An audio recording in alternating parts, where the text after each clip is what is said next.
शेतकरी मित्रांनो, कृषी उत्पन्न बाजार समिती अकोट, जिल्हा अकोला, आपल्याकडे अकोटची पहिली पावती अवेलेबल आहे. त्यामध्ये 8,395 रुपयांचा नंबर 1 क्वालिटी कापसाला भाव अकोटमध्ये मिळालेला आहे.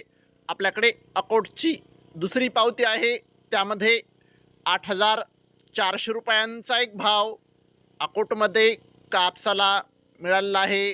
शेतकरी मित्रांनो, आपल्याकडे अकोटची तिसरी पावती आहे, त्यामध्ये 8,455 रुपयांचा नंबर 1 क्वालिटी कापसाला भाव अकोटमध्ये मिळालेला आहे. शेतकरी मित्रांनो, आज अकोट येथे 8,505 रुपयांचा सर्वोच्च भाव आज अकोटमध्ये कापसाला मिळालेला आहे. शेतकरी मित्रांनो, कालच्या तुलनेत आज अकोट येथे 100 रुपयांची कापूस भावामध्ये वाढ झालेली आहे. शेतकरी मित्रांनो, दररोज कापसाचे लाईव्ह बाजारभाव बघायचे असतील तर चॅनलला आत्ताच सबस्क्राईब करा आणि व्हिडिओ तुमच्या गावातील व्हॉट्सअप ग्रुपवर शेअर करा. धन्यवाद. जय जवान, जय किसान.